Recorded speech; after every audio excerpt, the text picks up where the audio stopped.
Bienvenue à Info IPS, votre balado santé vulgarisé par nous, les infirmières praticiennes spécialisées. Je m'appelle Valérie Saillant. Et moi, Kim Provencher. Aujourd'hui, Valérie, on parle d'un sujet qui est très d'actualité. On va parler du TDAH, donc du trouble du déficit de l'attention avec et sans hyperactivité sur tous ses angles. Absolument. Pour en parler, on a Sarah Lacourcière, qui est infirmière praticienne spécialisée en santé mentale, qui vient démystifier le sujet. On va parler de la médication, on va parler comment diagnostiquer, on va parler qu'est-ce qu'on peut faire au niveau non pharmacologique. Donc, ça va être une très belle discussion. Bonne écoute! Ce balado santé vous est présenté par l'AIPSQ avec le soutien de l'École des sciences infirmières de l'Université de Sherbrooke, de la Faculté des sciences infirmières de l'Université de Montréal, des programmes d'IPS de l'Université du Québec à Rimouski, ainsi que du département des sciences infirmières de l'Université du Québec en Outaouais. Les renseignements partagés dans ce balado ne remplacent pas l'avis d'un professionnel de la santé.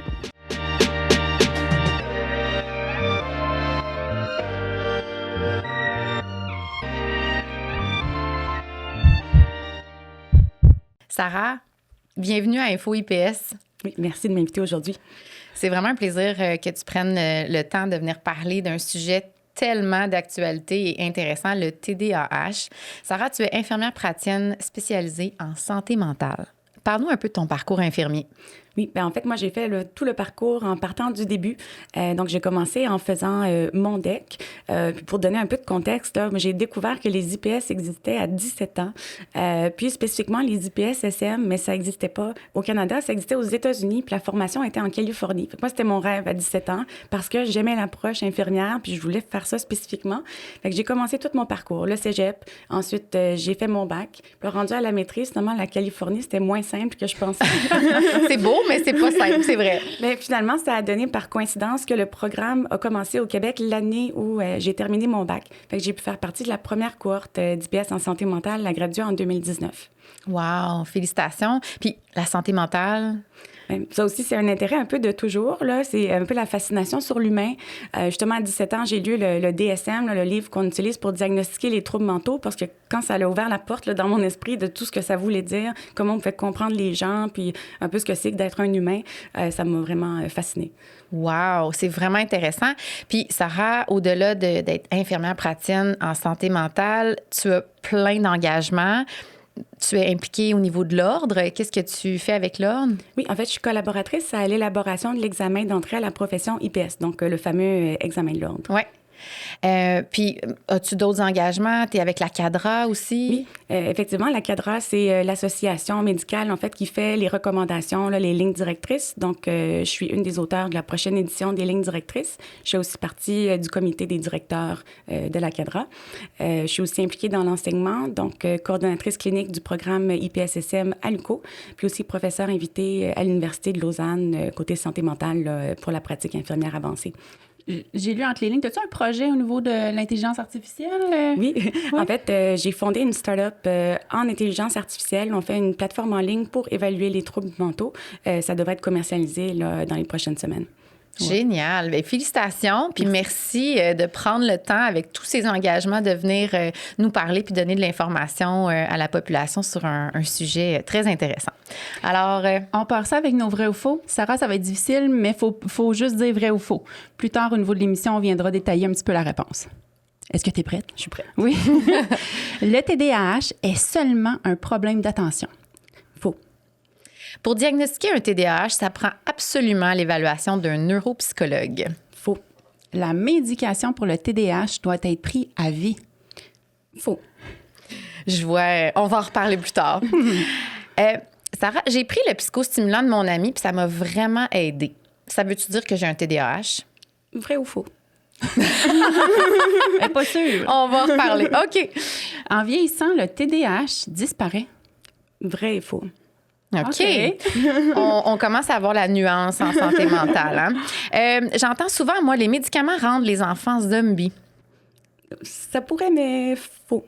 Donc, généralement, c'est faux, mais on pourra voir dans quelle situation ça pourrait arriver. OK. Les filles souffrent moins de TDAH que les garçons. Vrai et faux, ça dépend de la période de la vie. OK. Intéressant. Quelqu'un qui réussit bien à l'école, c'est pas possible qu'il ait un TDAH. Très faux. Quelqu'un avec un TDAH qui est non traité a plus de risques d'avoir des problèmes de consommation, par exemple, de cannabis, d'alcool. Absolument vrai. de drogue. OK. Dans ta pratique, je sais qu'il y a plein de mythes. Est-ce qu'il y en a un que tu entends un peu plus souvent en lien avec le TDAH? Bien, je dirais c'est beaucoup dans les extrêmes.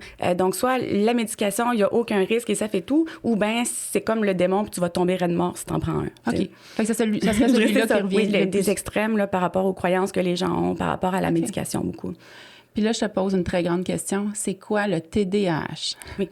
Bon, mais c'est un trouble neurodéveloppemental. Donc, ça veut dire que ça touche le développement du cerveau. Donc, ça vient de facteurs qui sont génétiques ou qui viennent vraiment de la grossesse ou tout juste après la naissance. Donc, la façon dont le cerveau se forme va filtrer les stimuli différemment. Donc, normalement, on a une capacité à inhiber, ça veut dire à stopper ce qui est inutile. Donc, s'il y a un oiseau qui passe par la fenêtre, c'est inutile, mon cerveau va l'ignorer. Si j'ai un TDAH, non. Donc là, je regarde l'oiseau, l'écureuil, à gauche, à droite, le souper. Puis même chose au niveau du mouvement. J'arrive pas à inhiber mes mouvements, je les arrête pas. Donc, c'est comme s'il manque un frein, il manque un filtre. L'histoire du TDAH, là, c'est né quand? Parce que là, on en parle tellement en 2025. Des fois, on se dit, c'est une mode ou depuis quand que ça existe? En fait, ça a été identifié en 1902, en premier par un pédiatre. Mais il n'appelait pas ça du TDAH, mais c'était comme un syndrome comportemental. Ça a eu toutes sortes de noms, là. Puis, éventuellement, il y a un autre pédiatre qui a découvert qu'en traitant avec des psychostimulants, les enfants, ils devenaient plus calmes, plus attentifs. Donc, ça commençait à être un petit peu plus utilisé pour traiter des problèmes de comportement ou de troubles du mouvement excessif. Puis, dans les années 30, le Ritalin a été développé. Ça, c'est assez intéressant. En fait, c'est un homme qui voulait développer un médicament pour que sa femme soit meilleure au tennis. Donc, sa femme, Margarita. Donc, il a donné le nom au médicament en l'honneur de sa femme, le Ritalin. Et éventuellement, ben, ça a été découvert que ça pouvait aussi aider pour le trouble comme hyperkinétique. Là. On appelait ça comme ça à l'époque. Puis, c'est avec le DSM-3 dans les années 80 qu'on a vraiment mis le terme TDAH. Tantôt, Sarah, on disait le TDAH, c'est seulement un problème d'inattention, puis tu as dit que c'était faux. Donc, j'en comprends aussi dans les éléments que tu viens de nommer, il y a une notion d'impulsivité. Hein, on n'arrive pas à stopper. Peux-tu nous expliquer un petit peu plus comment ça se présente, le TDAH? Oui. Bien, en fait, c'est sûr que, bon, il y a aussi l'hyperactivité. Hein, donc, il va y avoir toutes sortes de manifestations. Ça peut être d'être très, genre, impulsif, couper la parole, difficulté à attendre son tour, imposer sa présence, être incapable d'attendre, là, très intolérant à l'attente, avoir besoin d'une gratification immédiate. Puis aussi, ben, d'être rêveur, désorganisé, de perdre ses choses, de faire des oublis, des erreurs d'inattention. Donc, un peu nos Gaston Lagaffe, ceux qui sont dans la lune, ceux qui sont énervés, agités. Parce qu'on entend souvent les gens dire « Ah, moi, je suis TDAH, HH ». Il y en a qui ont plus de... En fait, il y a différents types de TDAH. Oui, effectivement, on appelle ça les prédominances. En fait, donc, le terme est le même pour tout le monde. Ouais. Là, on dit le TDAH, mais il peut avoir soit une prédominance qui est inattentive, donc, justement, sont qu'il y a des problèmes pour maintenir leur attention, ou hyperactive, donc le nom le dit, ou combinée, donc c'est quand on a les deux en même temps. Okay. Est-ce qu'il y a quelque chose au niveau du cerveau qui ne fonctionne pas correctement? Souvent, on parle de médicaments au niveau qui vont venir agir, là, dopamine, sérotonine. Y a-t-il quelque chose chimiquement au niveau du cerveau qui n'est pas correct? Oui, bien, c'est sûr qu'on comprend, à cause des effets de la médication, qu'il y a quelque chose sur les neurotransmetteurs que ça touche, donc la dopamine et la noradrénaline. La dopamine, c'est la motivation. La noradrénaline, c'est la vigilance. Et puis, un enfant qui manque de vigilance peut être inattentif ou aussi devoir se stimuler lui-même avec du mouvement pour rester vigilant et attentif.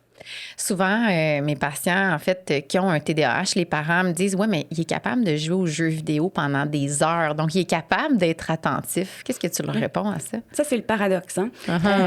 Les personnes avec un TDAH peuvent vraiment tomber dans un hyper-focus où là, ils deviennent complètement absorbés par un stimuli qui va être intéressant. Okay? Donc, après ça, c'est facile de rester collé à la télé, aux jeux vidéo, sur les réseaux sociaux. Les adultes, des fois, c'est juste un sujet d'intérêt. Là. Donc, ils vont vous dire, ben je devais faire un travail pour l'université. Finalement, j'étais en train de découvrir la vitesse des faucons pèlerins à 2 heures du matin. C'est ça aussi. Okay? Donc, vraiment, c'est comme si le stimuli va prendre le relais et contrôler la dopamine pour la personne, moduler son attention. Donc, c'est un peu comme être hypnotisé. Donc, on n'entend plus ce qui se passe. Des fois, même, la personne ne ressent plus ses besoins. Des enfants peuvent avoir des incontinences parce qu'ils étaient tellement absorbés qu'ils ne se sentent plus. Je le vois aussi, tu parles de continence, il y a un retard des fois dans l'acquisition de la propreté chez des enfants qui sont TDAH parce qu'ils sont absorbés par des activités qu'ils vont faire. Donc, c'est pas rare qu'il va y avoir de l'énurésie, donc les gens qui vont faire pipi au lit plus tard. Il y a d'autres choses qui peuvent l'amener, mais entre autres, je le vois beaucoup avec les enfants TDAH. On en parle tellement aujourd'hui. Qu'est-ce qui se passe? Est-ce qu'il y en a plus? Bien, il y a plus de diagnostics. Après ça, est-ce que c'est parce qu'on le diagnostique plus ou parce qu'il y a plus de gens qui l'ont? On n'a pas encore une réponse exacte. Mais quand on parle au Québec, depuis les années 2000, ça l'a quadruplé. Donc, c'est quand même pas rien. Ensuite, on ne sait pas, est-ce que justement, il y a quelque chose dans l'environnement? C'est-tu les écrans? On ne sait pas, peut-être qu'on va le savoir plus tard. Mais effectivement aussi, les gens ont plus de connaissances. Comme tu dis, là, presque tout le monde sait c'est quoi un TDAH là, en 2025, mais pas dans les années 80, 90 nécessairement. Donc, les professionnels sont mieux formés, puis le grand public aussi. Donc, des fois, les parents, ils vont dire, bien, mon enfant a eu un diagnostic, puis je réalise que je pense que moi aussi, j'étais pareil. Mm-hmm. Tantôt, tu n'étais pas certaine, là, le vrai-faux là, des garçons ou les filles, lesquels seraient plus touchés? Oui. Bien, en fait, les garçons sont à peu près 2 fois plus que les filles. Quand ils sont enfants et adolescents, à l'âge adulte, ça s'égalise. Mais encore là, c'est des statistiques, mais est-ce que ça représente vraiment la réalité? Ouais. Sûr qu'on peut penser que les filles pourraient être sous-diagnostiquées parce que souvent, elles sont plus inattentives qu'hyperactives, surtout en vieillissant. Donc, ça paraît moins. Des fois, les enfants qui vont être priorisés pour une évaluation, c'est ceux qui dérangent. Ouais. Et ceux dans la classe qui empêchent le fonctionnement, qui sont bruyants, qui sont agités. Tandis que l'enfant qui est dans sa tête, ben ça peut passer longtemps. Puis les filles, socialement aussi, on nous apprend un peu plus de faire de la retenue. Donc, il peut y avoir des jeunes filles qui sont hyperactives, puis dans la classe, ils ont l'air normal. Puis arrivé à la maison, les parents vont dire, elle est folle comme un balai quand elle rentre de l'école, elle s'est retenue toute la journée. C'est intéressant parce qu'on en parle aussi dans le diagnostic du TSA, le trouble du spectre de l'autisme. Aussi, chez la jeune fille, c'est plus difficile pour ces raisons-là. Quand on parlait du diagnostic, ça prenait absolument l'évaluation du neuropsychologue et tu as répondu que c'était faux. Comment on diagnostique le TDAH? Oui. Bien, en fait, selon les lignes directrices médicales, c'est une évaluation clinique qui contient, entre autres, d'exclure une cause physique là, médicale qui pourrait expliquer les symptômes. Donc, ça, c'est la première partie de l'enquête qu'on fait. Ensuite, bien, c'est un entretien avec le patient, mais on doit prendre en compte des informations d'autres personnes, donc l'école, des proches, regarder des bulletins, on peut faire remplir des questionnaires, mais ça, c'est du dépistage, mais c'est pas du diagnostic non plus. Donc, c'est toutes sortes de démarches là, qu'on doit faire, puis observer l'enfant soi-même, puis questionner toutes les sphères de vie. Puis, on appelle ça un diagnostic différentiel, c'est-à-dire exclure ce que ça pourrait être d'autre qui ressemblerait à un TDAH, comme de l'anxiété, une dépression, un problème de comportement, plein de choses. C'est intéressant ce que tu dis. Moi, c'est ce que je dis souvent à mes patients. L'anxiété est un des plus grands imitateurs du TDAH. Pourquoi? Oui. Bien, en fait, il y a plusieurs choses qui l'expliquent. De un, la personne qui a des préoccupations, c'est sûr que déjà, ça occupe l'esprit. Là. Si tu penses à tout ce qui pourrait arriver de pire puis de catastrophique, il y a moins de place. Mais aussi, être anxieux et activé comme ça, bien, ça libère du cortisol. Puis le cortisol, bien, ça empêche de penser. C'est comme ça, on se dit, mettons, t'arrives, il y a un accident d'auto, je suis pas capable de composer le 911, mon cerveau marche plus, mais c'est ton cortisol.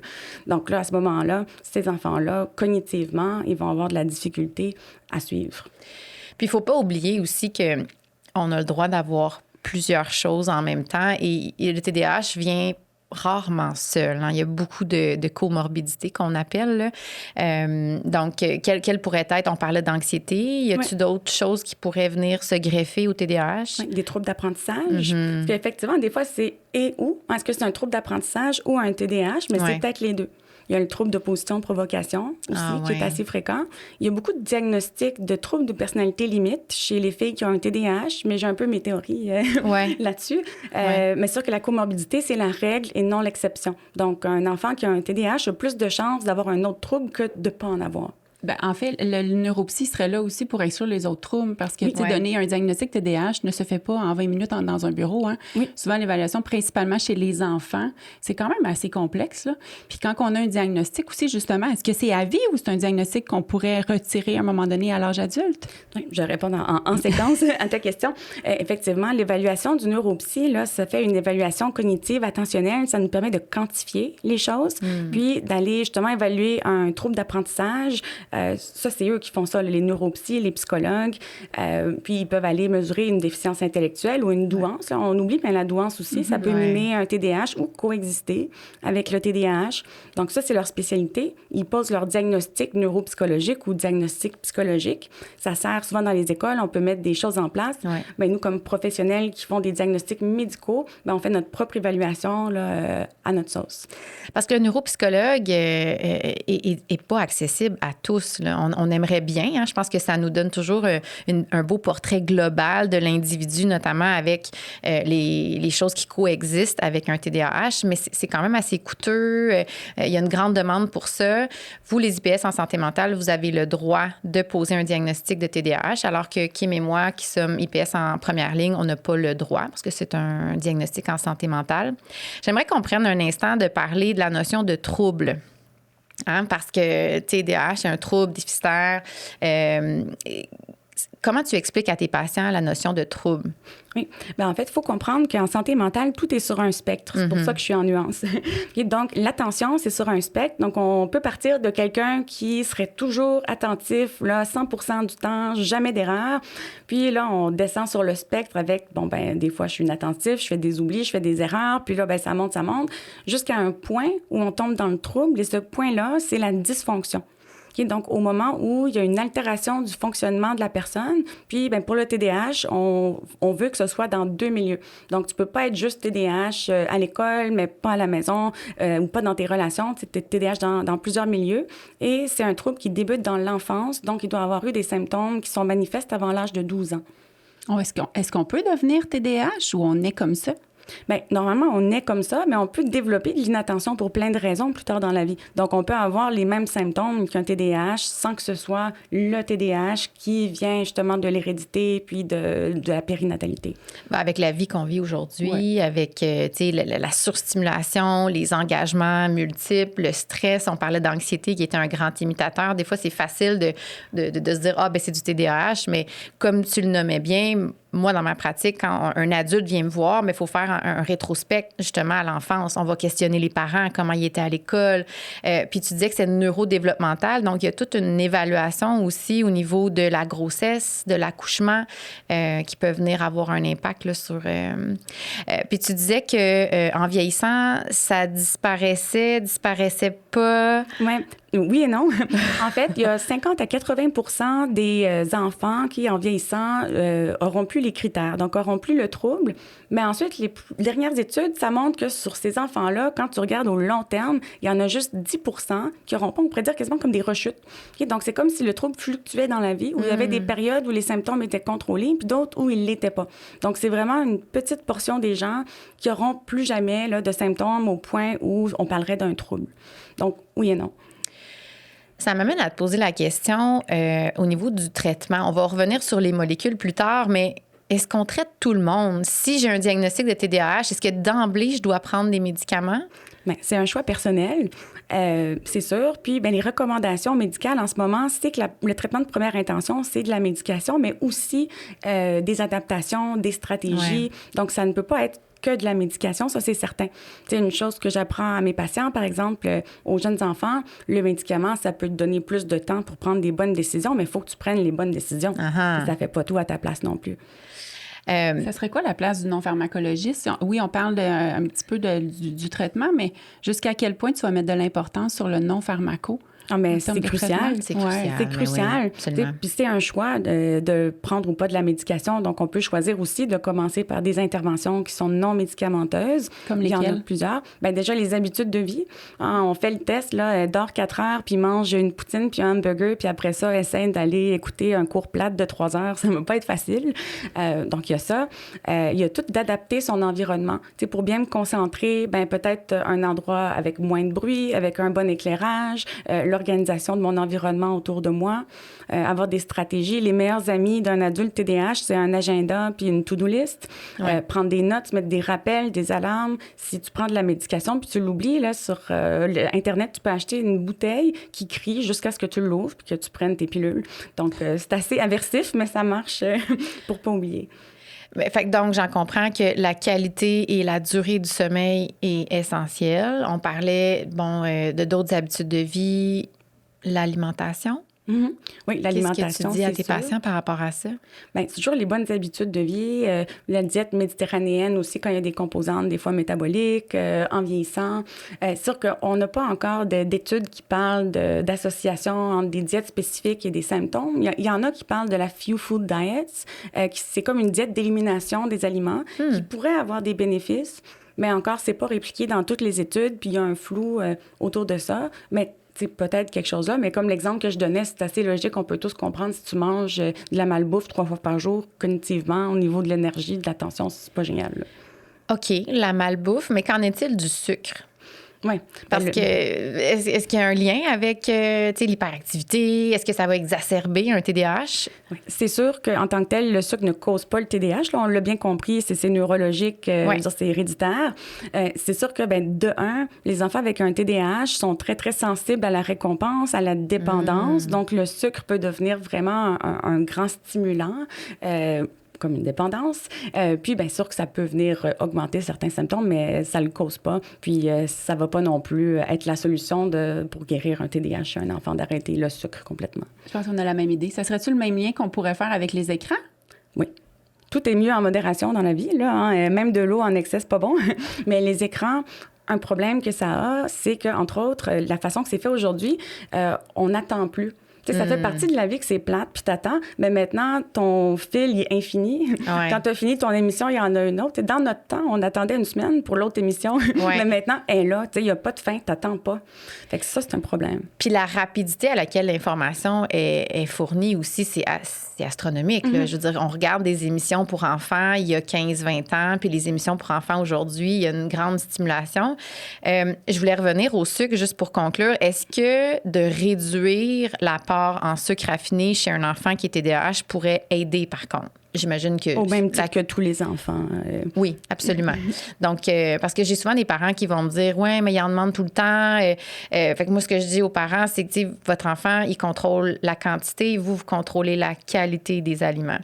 On a parlé du sommeil, on a parlé de l'alimentation, on a brièvement parlé des écrans, mais je veux qu'on en reparle. Le stress. Le stress. Qu'est-ce que tu as à dire là-dessus? Bien, c'est la pression qu'on se met. Il y a aussi une notion de perfectionnisme ou d'attente qu'on a envers soi-même, surtout chez les adultes qui viennent consulter. Des fois, ils s'attendraient finalement à faire jamais d'erreur, jamais d'oubli, toujours être concentré. Donc, ça, si c'est ça, les attentes que tu as envers toi-même, bien, tu vas être déçu. Des fois, de se mettre tellement de pression pour la perfection, de quelqu'un qui dirait, ben moi, j'ai 2 emplois, j'étudie à temps plein, j'ai des relations à maintenir et tout ça, puis là, des fois, j'oublie, j'y arrive pas. C'est normal. T'sais. Dans tes évaluations, quand justement les adultes se présentent dans ton bureau, puis ils veulent un diagnostic, ils veulent une évaluation, puis dans leur tête, ils sont persuadés qu'ils sont TDAH. La journée que tu leur dis, non, vous n'êtes pas TDAH, tu leur dis quoi? Bien, je veux dire, les personnes viennent consulter parce qu'ils ont un problème ou un symptôme. Donc, c'est pas juste de dire, ben vous en avez pas, vous avez rien, allez chez vous. Là, c'est sûr qu'il y a quelque chose, sinon ils seraient pas dans ton bureau. Donc, c'est de leur expliquer qu'est-ce que c'est qui explique leurs symptômes. Ça doit faire du sens. Comme une question que je pose toujours à mes patients quand je donne un diagnostic, c'est est-ce que ça fait du sens pour vous? S'ils me disent non, ben soit j'ai mal compris, je me trompe, ou je leur ai mal expliqué. Mais il y a quelque chose qui explique leur situation. C'est ça notre travail, d'aller trouver c'est quoi, puis de faire du sens pour eux. Est-ce qu'il y a des gens qui sont plus à risque que d'autres de développer un TDAH? Bien, ceux qui ont un parent qui en aurait un au niveau héréditaire.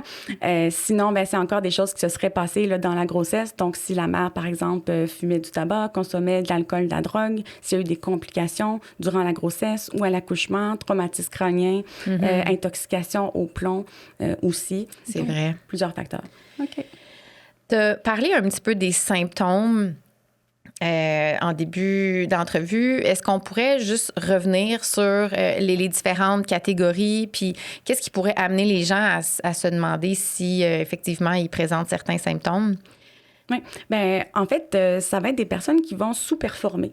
Okay? Donc, je veux dire, pourtant, j'avais l'impression que je suis intelligente, mais j'arrive pas à l'école ou j'arrive pas au travail. Puis j'ai l'impression qu'il faut toujours que j'en fasse plus que les autres pour arriver au même résultat.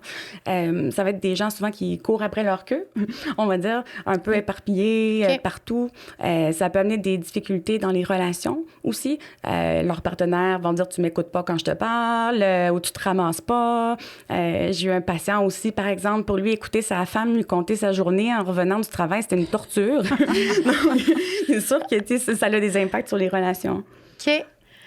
Puis tu avais parlé aussi des gens qui avaient tendance à couper la parole. Des fois, moi, quand je questionne les parents, tu sais, de jouer à des jeux de société, tu sais, de comprendre les consignes, les règles du jeu, les respecter, d'être capable d'attendre son tour, ça peut être un défi. Oui. C'est aussi des accidents, des blessures. Chez les adultes ou les grands adolescents, des contraventions, des accidents d'auto. Comme on a nommé tantôt par rapport à la dépendance, de la consommation de substances, de la délinquance. Aussi, on parle d'un TDAH non traité, des grossesses plus tôt, du décrochage scolaire.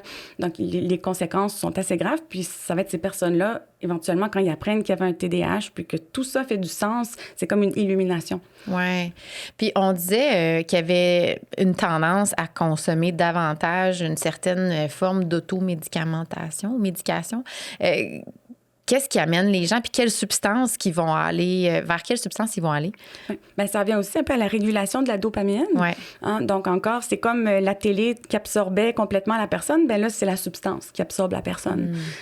Ensuite, il y a les stimulants qui vont être assez souvent consommés par les personnes. Donc, même, il y en a qui vont dire, ben moi, j'ai consommé, par exemple, de la cocaïne, puis j'étais très calme et concentrée. Ouais. Quelqu'un qui vous dit ça, il y a peut-être un TDAH. Okay. Le cannabis aussi, c'est assez fréquemment utilisé. Ça peut aider à comme ralentir pour eux. Puis en même temps, ça empire leur mémoire de travail. Fait que c'est vraiment pas se rendre service. C'est pas se rendre service. Au niveau du café?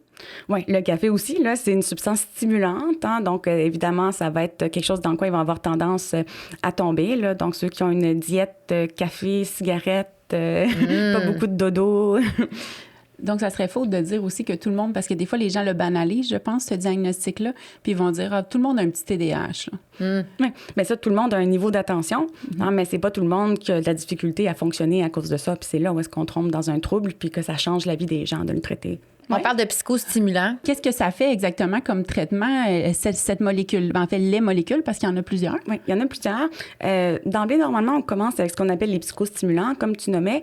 Donc, c'est les médicaments qui vont venir jouer sur les neurotransmetteurs que j'ai nommés. Donc, la dopamine et la noradrénaline. Donc, ça aide avec la motivation, la vigilance, l'autocontrôle. C'est des médicaments qu'on prend une fois par jour, habituellement. Il y en a qui sont courte action, mais on préfère les longues actions. Ça fait effet le jour où tu le prends. Fait que si tu le prends aujourd'hui, ça marche aujourd'hui. Tu le prends pas demain, ça marche pas demain. C'est une switch. Ouais, moi, c'est ce que je dis aux patients. C'est comme la switch à part, ça arrête 12, 14 heures plus tard, mais il n'y a pas de... Ça prend des semaines à faire effet comme d'autres types de médicaments. Oui, exactement. Des fois, ça prend quelques semaines de trouver la bonne molécule, la bonne dose, mais en tant que tel, l'effet, là, tu le sais rapidement. Des fois, les gens vont dire, je le donne pas le week-end ou je le donne pas durant l'été. Qu'est-ce que tu en penses, toi? Oui, c'est correct. Ouais. En fait, c'est toujours des pour et des contre, oui et non, vrai ou faux. Donc, en fait, les bénéfices de ça, c'est que parfois, par exemple, un enfant qui mange moins, ben il peut se rattraper. Tu sais, la fin de semaine, l'été, ça peut être un avantage. Aussi, des fois, laisser comme un genre de pause au cerveau, puis éviter de développer une tolérance. Par contre, ça peut faire une espèce d'effet de yo-yo. Fait que ça veut dire, quand tu le prends pas, ben là, tu es un petit peu dans une espèce de crash en mode patate. Puis là, tu le reprends, tu as peut-être un petit peu d'effet secondaire. Puis aussi, ben il faut dire, on est TDAH tout le temps, partout. Fait que si tu le prends pas... À tous les jours. C'est ça. Bien, ça fait du sens, parce que, je veux dire, si la rupture de fonctionnement est principalement à l'école, c'est sûr qu'on va peut-être éventuellement arriver à le prendre juste au moment où on va à l'école, mais dans l'instauration du traitement, dans les moments où on veut trouver le bon médicament et la bonne dose, je pense que c'est important de le prendre 7 jours sur 7. Puis tu disais, t'as effleuré, là... quand on veut prendre du poids ou on veut... Parce que ça a comme effet secondaire de couper la faim. Hein, je pense que c'est important de le mentionner. Donc, il y a 2 classes de psychostimulants qui sont la première intention, donc la première ligne. Comment on choisit la bonne molécule? Oui. En fait, il y a des différences. Donc, comme tu dis, là, il y a 2 classes. Puis la différence entre les classes, c'est leurs ingrédients. Et puis, on peut commencer par une ou l'autre. Normalement, par contre, celle qui est à base de méthylphénidate est mieux tolérée chez les enfants. Donc, on tend à la préférer. Puis, chez les adultes, les amphétamines sont plus efficaces. Fait qu'on peut aussi considérer, mais c'est assez égal à égal parce que les gens ont une chance sur 3 de répondre à un ou l'autre, ou les 2, ou aucun. Donc, méthylphénidate, pour ceux qui connaîtraient un peu plus les molécules, on parle de bifantin, Concerta, Ritalin, qui est la courte action. OK. Puis, quand on parle d'amphétamine, ça, c'est Vivance, Adderall. Adderall. Et puis, après ça, à l'intérieur d'une même classe, donc, il y en a plusieurs. Puis, il y a des différences. Puis, la différence, c'est sur comment c'est libéré. Donc, il y en a qui vont être libérés plus le matin, l'après-midi. Il y en a qui ont des mécanismes uniques. Donc, il y en a un, par exemple, un amphétamine qui est le Vivance, qui est un pro-médicament. Donc, c'est le corps qui va l'activer au lieu que ce soit l'inverse. Donc, l'effet est beaucoup plus, on va dire, doux et soutenu. Stable. Versus les autres, souvent, il va y avoir 2 moments de libération. Donc, un premier qui est plus immédiat, puis un autre plus tard dans l'après-midi. Puis, on a des nouveaux médicaments qui sortent. Là, il y en a un qui vient tout juste, qui s'appelle Quilivant. Puis lui, c'est une solution orale. Puis, ce qui est intéressant avec ça, c'est que tu peux aller faire des microdoses, des entredoses, avec des tout petits. Puis, comme c'est libéré dans le côlon, donc il y a certains effets secondaires là, qui sont mieux tolérés. Puis, il y en a un autre qui va être sur le marché dans les prochains mois, qui s'appelle Journey. Et puis ça, c'est un psychostimulant que tu prends le soir et il va faire effet 8 heures plus tard. Ah, wow! OK. Puis à partir de quel âge on peut prendre un psychostimulant? 6 ans, selon les monographies, 5 ans dans la pratique. Il peut avoir des 4 ans. C'est toujours des risques et bénéfices. Un enfant qui est tellement dysfonctionnel qu'il peut même pas être dans une garderie ou une école. Ça arrive. Oui, ça arrive. Ça arrive. Puis ils souffrent, ces enfants-là, là. Ben oui, puis il manque des opportunités pour se développer. Oui. Comment tu l'as choisi, ta molécule? Oui, ben en fait, c'est selon le profil du patient. Il y a plusieurs choses qui rentrent en compte, mais déjà, comme je vous dis, ils ne sont pas libérés pareil. Donc, on peut voir, lui, est-ce que c'est plus l'après-midi qui est dur, le matin? Ça, c'est une chose. Puis, à cause de la libération différente, il y en a qui ont plus de risques de certains effets secondaires que d'autres. Donc, par exemple, un qui dure plus longtemps, comme le Foquest, c'est beaucoup mieux sur l'appétit. Fait qu'un enfant qui, mettons, répond bien à un médicament qui a le même ingrédient que le Foquest, mais qui ne mange pas, bien, je vais peut-être essayer de le changer, voir s'il peut avoir les mêmes effets, mais avec son appétit. Par contre, Foquest, c'est pire pour l'insomnie. Fait que là, c'est là où tu essaies de trouver ce qui fit le mieux ton patient. Des fois, les gens ont une préférence personnelle parce qu'ils ont fait des lectures, ils connaissent quelqu'un. Puis c'est correct aussi. T'sais, au final, les chances qu'ils répondent à un ou l'autre sont égales. Moi, j'y vais par probabilité. T'sais, je me dis, d'après moi, la personne a plus de chances de bien répondre à lui, mais je suis pas devin, malheureusement. Fait que ça peut ou pas fonctionner. Fait qu'après, c'est un essai-erreur, puis on se base sur la réponse au premier essai pour choisir le prochain, etc. Il y a certains tests qui sont sortis, en fait, pour choisir la bonne molécule. Ça, tu t'en penses quoi? Oui. Bien, en fait, c'est sûr qu'au final, ce qui va primer, c'est la réponse clinique. Fait que, même si le test me dit quelque chose, si la réponse du patient me dit autre chose, bien, c'est ce que le patient a envie qui va prévaloir. C'est-tu fiable? Bien, c'est pas encore assez démontré pour qu'on puisse, nous, côté médical, le recommander. Tu le prends en compte, évidemment. Des fois, ça va te dire, tu as plus de chances de le tolérer ou pas. Mais j'ai eu un patient, par exemple, qui a fait le test, puis tout lui faisait pas. Il était bien découragé, mais finalement, on a trouvé une molécule qui lui faisait malgré tout. Fait que c'est pas non plus un absolu, puis c'est pas exact. Puis, qu'est-ce qu'on s'attend comme réponse? Et tu disais, bon, ça joue sur la dopamine, la noradrénaline. Quel genre d'effet positif on va rechercher ça dépend des symptômes du patient, évidemment. Là. Évidemment, mais ça peut être plus facile de se mettre en action puis de persister à la tâche, faire moins d'oubli, pouvoir durer plus longtemps quand c'est plate, être moins impulsif, mieux contrôler ses émotions. Souvent, les parents des enfants vont me dire « comme pris de la maturité » ou c'est comme s'il avait grandi tout d'un coup, prend plus d'initiative.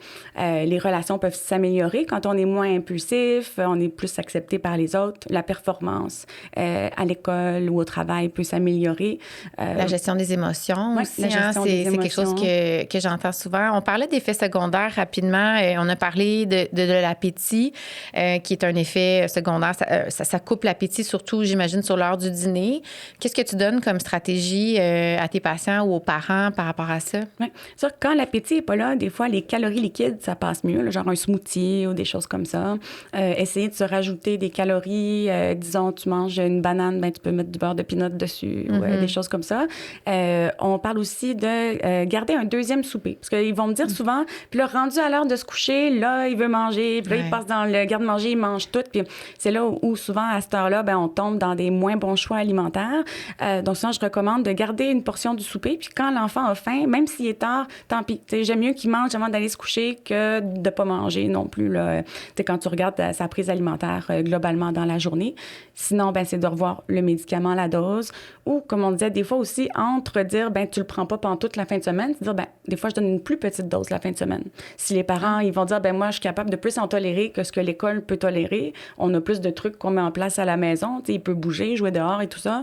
Donc, dosage différent. C'est une autre stratégie. Donc, des fois, ça arrive aussi que les parents sont craintifs de donner ces médicaments-là, justement à cause des effets secondaires. Puis on en parlait tantôt du fait que des fois, il y a des enfants qui deviennent zombies.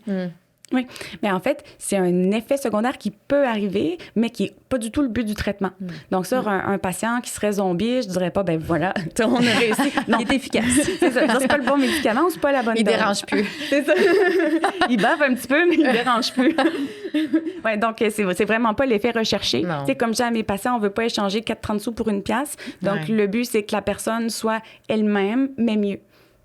C'est une grande préoccupation des parents, puis je la comprends, puis c'est tout à leur honneur de se soucier de ça. Ils veulent pas que leur enfant perde la couleur qu'ils ont, parce que c'est des beaux cerveaux. Hein. Faut revenir aussi que le TDAH, là, ça fait peur. Là. C'est un trouble neurodéveloppemental, mais essentiellement, c'est des gens excessivement brillants, avec un très beau cerveau, mais les idées vont vite. Puis comme tu disais, il y avait un peu un enjeu de contrôle, d'impulsion. Les autres effets secondaires, tu as parlé de la durée de certains médicaments qui étaient plus longue, donc ça avait évidemment un effet sur le sommeil. Est-ce qu'il y a d'autres effets secondaires ou des choses qu'il faudrait faire attention? Bien ça, en début de traitement, des fois, on peut avoir des effets secondaires comme des maux de tête. Habituellement, ça passe. Donc, c'est le genre d'effets secondaires, on va dire aux familles d'attendre peut-être 2 semaines. Puis aussi, si on prescrit une titration d'avance, tu sais, que tu dis à chaque semaine, par exemple, tu augmentes, bien, on les avise de ne pas augmenter tant qu'ils ont des effets secondaires. Sinon, bien, l'effet secondaire va augmenter. Il y en a que ça peut rendre aussi plus irritable. Donc, à ce moment-là, tu es plus émotif, colérique, un peu déprimé, tout ça. Donc, ça se peut. Faut faire attention, des fois aussi aux attributions. Des fois, c'est sûr que moi, je fais de la spécialité. Donc, les patients que je reçois, souvent, ils ont essayé plusieurs médicaments. Ouais. Des fois, il y a des familles qui vont dire ça le rend agressif, ça le rend agressif. Puis là, tu arrêtes les médicaments, mais il est agressif. C'est pour ça qu'ils consultaient à la base. Fait qu'il faut aussi éviter de faire toujours des attributions. Mais une espèce d'activation, c'est possible aussi. Il faut faire attention chez des personnes qui auraient certaines fragilités. Quelqu'un qui aurait une fragilité cardiaque, quelqu'un qui aurait une fragilité à la psychose. Ça revient au professionnel de la santé qui va faire la prescription de revoir tout ça. Moi, des fois, quand on se questionnait tantôt, l'anxiété qui mime beaucoup le TDAH, bien, c'est aussi un peu diagnostique. Si on met un psychostimulant chez quelqu'un qui souffre beaucoup d'anxiété, ça peut augmenter l'anxiété. Donc, de ne pas hésiter de consulter si jamais vous notez un changement. T'avais-tu une autre question? Est-ce que c'est sécuritaire sur du long terme? Puis quand est-ce qu'on pense peut-être arrêter ce traitement-là? Oui et non. En fait, c'est des études à très long terme, il n'y en a pas tant. Ouais. Il y a une étude qui est sortie l'année passée ou l'autre avant par rapport au risque de décès cardiovasculaire quand c'est pris sur des longues périodes. Par contre, il y a eu une autre étude qui montrait que les gens TDAH tout court avaient plus de chances de mort cardiovasculaire, médicaments ou pas. Puis il y a une étude qui a été faite au Québec, entre autres par le président sortant de la CADRA, sur 120 000 dossiers québécois. Puis ils ont vu que les personnes qui avaient un TDAH traité avaient moins de risques de mortalité, morbidité, hospitalisation que ceux qui ne l'étaient pas. Par contre, on peut se dire que les gens qui traitent leur TDAH vont peut-être traiter d'autres conditions, puis c'est pas non plus un absolu, là. Il y a des variables à prendre en compte, mais on tombe dans du risque-bénéfice. Puis c'est de voir, bien, on surveille évidemment la condition cardiaque, la pression. Donc, pour la personne, bien, c'est un risque potentiel, mais pas traité aussi, c'est un risque potentiel d'accident, puis de toutes les autres conséquences dont on parlait tantôt. Fait que c'est un choix individuel qu'on fait avec la personne. Rapidement, si on a essayé des médicaments dans les 2 classes, est-ce qu'il y a d'autres options? Oui, absolument. Il y a ce qu'on appelle les non-stimulants, comme par exemple atomoxétine, le Marc Strattera ou Intuniv, guanfacine. Donc, ils ont des modes d'action différents. Puis, il y a des profils là, pour lesquels on va préférer un ou l'autre. Puis, on a même encore des options quand ça ne fonctionne pas. Mais souvent, c'est là où on tombe dans des consultations plus spécialisées. Est-ce qu'il y a un marché noir au niveau des psychostimulants? Je pense par exemple aux étudiants à l'université, au cégep qui voudraient optimiser leur parcours scolaire, avoir des meilleurs résultats. Oui, absolument. Il y a quand même un gros risque de mésusage, en fait, plus que les opioïdes puis les benzodiazépines. Donc, il y a vraiment un gros marché pour ça. Ça va beaucoup être les adolescents ou les jeunes adultes, puis ça va être des pairs, des collègues, justement, qui disent « j'ai un examen demain, j'ai pas étudié, tu peux-tu m'en donner une? » Puis, fait que ça va arriver. C'est important important, quand on prescrit ces médicaments-là, d'expliquer aux patients qu'ils vont sûrement se le faire demander. Puis c'est important de dire non. Donc ça aussi, s'il y a des risques après de dépendance, parce que là, c'est plus contrôlé, puis les gens peuvent prendre des doses qui sont supérieures à ce qui est sécuritaire. Donc, il faut vraiment faire attention avec ça. Il y a certains modes de libération qui ont moins de risques d'abus. Comme ça, c'est plus difficile là, de les divertir. Oui. Ouais, parce que ceux qui sont plus c'est libéré rapidement, plus qu'il y a un pic, plus que c'est addictif, puis que là, ça peut être utilisé de façon détournée. Puis justement, s'il a pris la médication de son ami ou sur le marché noir, puis il a répondu, est-ce que ça veut dire forcément qu'il est TDAH? Oui, pas forcément. Ça veut plus dire qu'il l'est pas. Ouais. Ça se peut qu'il le soit. Mais un psychostimulant, ça améliore l'attention de n'importe qui chez qui ça marche. Ouais. Okay? Donc, à ce moment-là, c'est pas diagnostic. C'est vraiment intéressant tout ça. Sarah, on a un segment spécial. Un de nos collaborateurs, c'est l'Ordre, que tu connais très bien. Comme tu sais, la mission de l'Ordre, c'est de protéger le public. Donc, on veut savoir, toi, concrètement, dans ta pratique, c'est quoi les stratégies que tu mets en place pour t'assurer d'avoir une pratique sécuritaire? Oui. L'évaluation rigoureuse, se garder à jour, les lignes directrices, les nouveaux médicaments, les nouvelles études, ça évolue rapidement. Aussi, avec les patients, c'est de faire une bonne éducation, éduquer comme il faut sur les risques et bénéfices, donc pas trop d'un bord ni trop de l'autre bord. Puis aussi, dans ma pratique, je fais des prescriptions assez courtes pour assurer un suivi. Donc, tu sais, je ne ferai pas une prescription titre, puis après ça, garde ça 1 an, puis reviens s'il y a quelque chose. Non, tu sais, je vais faire une prescription de 2 semaines renouvelable une fois, puis ça oblige à ce qu'on fasse un suivi. C'est vraiment intéressant. Je fais la même chose, puis je trouve que ça fonctionne bien. Les gens, ils n'ont pas le choix de revenir nous voir. Fait que merci de me valider dans ma pratique. C'est plus sécuritaire. Oui. Sarah, j'ai le goût d'effleurer un peu le sujet. Tantôt, tu as parlé d'opposition et de provocation. Je travaille en pédiatrie, j'en vois beaucoup. C'est quoi ça, rapidement? Puis quel est le lien avec le TDAH? Oui. S'opposer, donc, c'est argumenter, dire non et provoquer. Là, c'est assez clair, aller peser sur le piton ou vouloir se venger, tout ça. Il y a un trouble qui s'appelle le trouble d'opposition-provocation, qui est quand ces comportements-là ont une intensité pathologique, mais c'est aussi des comportements qu'on peut voir dans le TDAH. Mm-hmm. Ouais, c'est sûr, parce que l'enfant procrastine, l'enfant est impulsif, donc il peut avoir ces comportements-là. Il négocie, oui, tout le temps.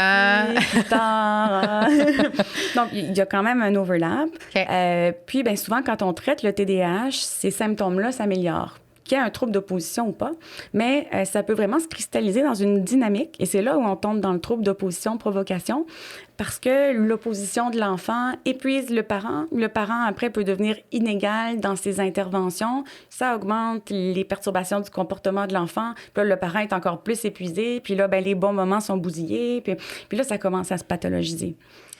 Bien, je trouvais intéressant d'en parler un petit peu parce qu'il y a une grande souffrance. Tu sais, je pense qu'on est meilleur pour diagnostiquer le TDAH, mais à la maison, tu sais, avec les vies qu'on a, c'est extrêmement difficile pour les parents. On parle d'importance d'avoir une routine, mais effectivement, quand il y a des comportements qui sont plus difficiles comme ça, je pense que ça amène une dynamique familiale qui peut être problématique, puis tout le monde en souffre. C'est quoi les conseils clés que tu pourrais donner par rapport à ça? Oui. Bien, déjà, pour ces parents-là, avec un enfant qui a un TDAH, qui est opposant et tout ça, de regarder est-ce qu'eux en ont un qui n'est pas traité. J'ai eu la mère d'une de mes patientes, par exemple, toutes les deux avaient un TDAH, puis la mère, pour la punir, retirait le téléphone, mais elle l'a perdu 2 fois, le téléphone de sa fille. Donc, c'est sûr qu'après ça fait des situations à la maison. Après, c'est de préserver les bons moments. Parce que des fois, quand ça commence à partir dans cette dynamique-là, il n'y en a plus de bons moments. Puis des fois, ils viennent dans mon bureau, puis ils disent, ils gâchent tout le temps tout, puis on a plus... C'est dur pour un enfant aussi de porter ce rôle-là du mauvais enfant. Puis après ça renforce aussi des mauvais comportements. Donc, ce qui est important, c'est un cadre clair, constant, cohérent. Donc, les règles sont bien définies, les conséquences sont bien définies. Constant, fait que ça me tente pas, la règle va être appliquée de la même façon. Puis cohérent entre les 2 parents, par exemple. Donc, si maman dit oui, papa dit non, ou l'inverse, tu peux t'assurer que tu vas avoir des problèmes. Ça s'applique pour toutes les enfants, pas juste les TDAH, mais effectivement, c'est bien de le rappeler. Ben oui. Si on avait des messages clés qu'on voudrait absolument que les gens qui nous écoutent retiennent aujourd'hui, ça serait quoi? Oui. Bien, je dirais, entre autres, que le TDAH, c'est un trouble neurodéveloppemental, donc c'est pas seulement une question de volonté, puis c'est pas en essayant de pousser plus fort l'enfant à changer que ça va aider. Au contraire, ça peut juste diminuer son estime de lui puis amener d'autres problématiques. Puis aussi, une chose que je trouve importante en santé mentale, c'est qu'on a les faiblesses de nos forces puis les forces de nos faiblesses. Puis tu l'as dit tantôt, les personnes qui ont un TDAH, c'est pas juste négatif. C'est des gens très créatifs, spontanés, originaux, capables de s'adapter rapidement. Puis, même professionnellement, ça peut faire des bons entrepreneurs aussi. Ils sont très bons dans les services d'urgence. Fait qu'ils vont assez bien réagir dans une situation, justement, où il y a du stress, de l'imprévu. Fait que c'est vraiment pas une condamnation. Moi, j'appelle ça apprendre à dompter son dragon. Ben, c'est donc comment est-ce qu'on peut faire ressortir nos forces, finalement, qui viennent avec le trouble. Tellement, j'aime ça. Est-ce que tu as des ressources? Qu'est-ce que tu utilises dans ta pratique? Des livres ou des sites? On pourra les mettre dans la description de l'épisode, mais c'est quoi tes préférés? Bien, c'est sûr qu'il y a la Cadra. C'est plus pour les professionnels, mais reste que c'est quand même intéressant aussi pour n'importe qui s'intéresse à c'est quoi les meilleures pratiques. Il y a l'équivalent grand public qui est CADAC. Ensuite, plus local, il y a l'organisme Panda. Il y a les livres de Annick Vincent, qui est aussi une de mes collègues impliquées à la Cadra. Mon cerveau a besoin de lunettes. C'est très, très bien vulgarisé. Puis sur son site aussi, là, elle met une panoplie de choses. Donc, si vous cherchez juste sur Internet, là, Annick Vincent, vous allez tomber dessus certainement. Ariane Hébert, est-ce que tu l'utilises? La connais-tu? Elle est psychologue. Elle fait beaucoup de ressources. Oui, c'est ça. J'ai une liste. Là, j'ai un document que je me suis préparé que je donne à mes patients avec tous mes meilleurs conseils, puis toute la liste des références, comme ça. Puis c'est sur mon site web aussi. Là. Si vous me cherchez sur Internet, vous allez tomber dessus. Bon, on va mettre tes informations. Ça peut être très utile pour les gens qui voudraient avoir d'autres ressources. Sarah, merci. Merci à vous. Vraiment d'avoir pris le temps. C'était très intéressant. C'est sûr qu'on aurait pu en parler pendant des heures. Si jamais on a d'autres idées ou d'autres sujets, on pourra définitivement te réinviter. Donc, si l'épisode vous a plu ou que vous trouvez que c'était pertinent pour un de vos proches, n'hésitez pas à le partager. D'ici là, prenez soin de vous.